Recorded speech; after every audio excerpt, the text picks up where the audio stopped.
While a qualified financial advisor can certainly help you distinguish good intel from potentially harmful information, you can improve your own skills at this as well.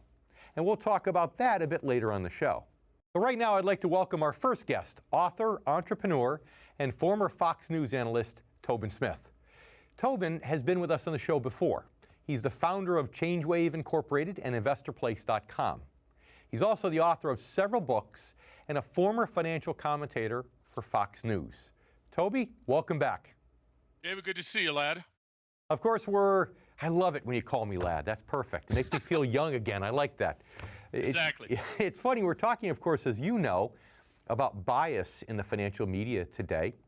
And, your new book that's coming out really talks about that in a very specific way. Fear and Unbalanced, Confessions of a Fox News Hitman. So is the president right then? Is there a lot of fake news out there? Is it all over the place? Well, my book specifically is on, what I did and what I was involved in at Fox News. I assume that a lot of your viewers, are Fox News fans and watch, et cetera. And I would guarantee you, David, that if you ask them, do you realize that almost every opinion program that I ever participated in, about 2,000 of them, by the way, was specifically scripted and rigged by the producers, by Fox News producers, so that I, the conservative person, would win the argument. And they did it in a number of ways, starting with, did you ever notice that the liberal opponent of mine on Fox News was always a third or fourth string person? I mean, if you were a Democratic strategist, which basically meant you were an attractive male or female, but even better, attractive female, we put you on Fox. And then we gave you a subject like me. I run an investment research company, a hedge fund, a mutual fund, a macroeconomic research guy. And they would bring up a subject that was exactly what I do for a living, and that poor, liberal person had no idea other than what the Democratic talking point was. But that was great, because if they brought up the Democratic talking point, we would hit our first mark of our performance art show, which was we wanted to get that person to stand up, David, and feel like they wanted to throw a brick through the television. That was exactly what people told me for years, that, viewers would say, oh man, I just wanted to throw a brick. Well, if we got your blood going, and that liberal opponent put out these apostasies and heretical remarks against conservative ideology. Mm-hmm. And then I swooped in at the end and I said, listen, sweetheart, that's great. Let the big boy take it over here now. First off, you don't know this. Second, you don't know this. Number three, and I hit a couple of conservative ideological points. Boom. The reader at home, the viewer at home says, yeah, but Toby, you killed that libtard. They get on Jack. I mean, they literally get a shot, not of adrenaline, but of dopamine, the really good stuff, the good chemical that makes you feel great. And this segment is over. So Go basically, to commercial, and we have you two minutes back. Yeah. So basically, they can't officially rig it because they never know what the liberal opponent, so to speak, is actually going to say. Oh, but that's wrong. But I guess if you take an all-star pitcher and you put him up against a double-A batter, chances are you've stacked the deck sufficiently, that batter is going to strike out. Right, and you're that all-star pitcher. Right, but David, that you have that wrong. We got every talk show, you get what's known as the point of view, the talking points, right? And they get emailed and back by all the combatants. The difference is I was live in Fox. A lot of times, the other conservative people were off like me. They're off on Skype or out on a satellite.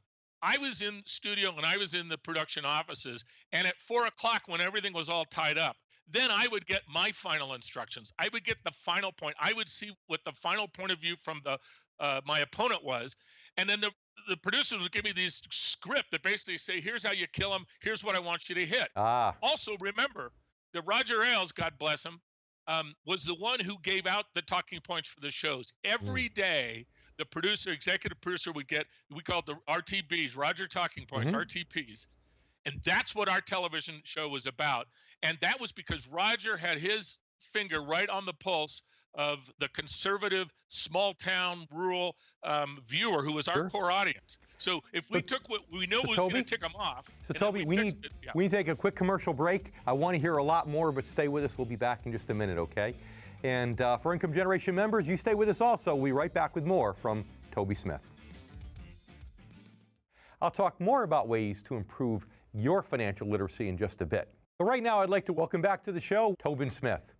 So Toby, you were telling us about how the deck got stacked because you'd always get the notes, the talking points from the liberal opponent, as you said, and then the brain power would get together and give you the best solid argument. So you kind of knew what your argument was going to be, but they didn't. You knew what both arguments are going to be, but they didn't. Yeah, but even more than that, you know, in talk show world, you call they call it the ball game. The ball game is, are you going to have two people who go at it, right? Right. The other side of that was that not only was the ball game rigged, but many times they would tell me what they wanted me to say. Because I mean, for instance, you know, I mean, you're a bond guy, right? I was a bond guy for a long time. What people on Fox, if Roger said, look at the price of eggs and meat is up, so let's talk about inflation, I would say, well, the reason why we take meat and eggs and gasoline out of inflation because that goes up and down. And the director would say, a producer would say, I don't know if you get this, Toby, but here's what you're going to say. You're going to say, yeah, you're dead. I'll tell you, this inflation, the government is lying about inflation numbers. They're lying about it. And I would to myself say, after a while, okay, you know, you pay me $5 or $10 grand a week to do this. Okay. Because I didn't know that anybody listened to this stuff. You know, honestly, I didn't. I thought people understood, just like the WWE. Remember back in '94, the FCC came and said you had to disclose that all your matches were rigged. World Wrestling. Like no one didn't know that. Well, I thought that people at home would, you know, understood this. So with that thought in mind, as you get the talking points, the notes in advance, I typically don't bother to look at those. But whenever I get, you know, a big-time, nationally known guest like yourself, I always read those talking points. And I want to ask you about one of those that's quite interesting here. A claim that, in part because of alienation that some people go through from being so radically conservative, that recent studies show that the premature death rate of some of those individuals can be 45 or 50% higher.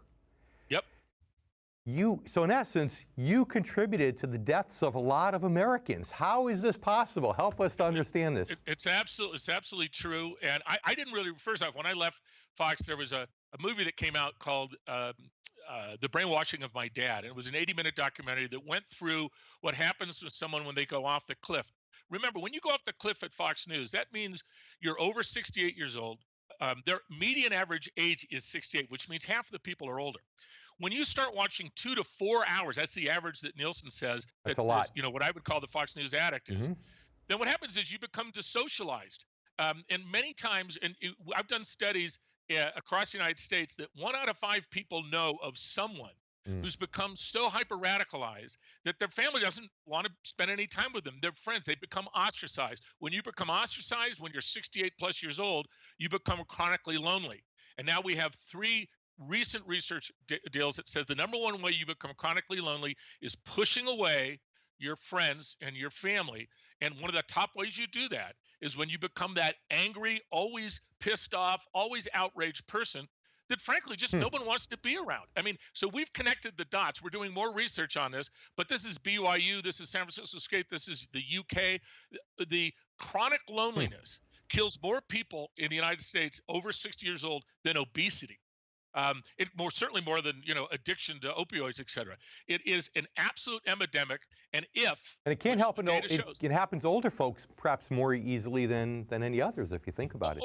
Of course, because number one, you're already, you know, basically lonely. Your lifestyle's different. A lot of times they're retired. You're isolated. If you move to Florida and your family still lives up in, you know, New England, you're not seeing them as much. I mean, that all gets going there.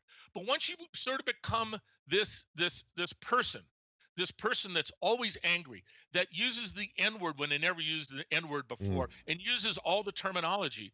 You know, your kids up in the East Coast probably went to a better school than you did, you know, blah, blah, blah. And they come home and all they hear is this anger and this vitriol, and liberals are killing this country, and Obama was born in Kenya, and they're just, you know, it's just a natural thing. When you sort of say, hey, I'll see you in about 5 more Thanksgiving. Well, you know, I'm not 68, but I have to tell you how I solved that problem. It was really easy. I simply fired all my liberal friends. That's it. I got rid of them. So now I don't have to worry about that. I alienated myself. But Well, at least I try to be unbiased here on Newsmax the best I can. But right, Toby, but thanks so much for being here with us today. I need to leave it there for now, but hope to have you back. And again, thank you, Toby. And stay with us. We'll be right back.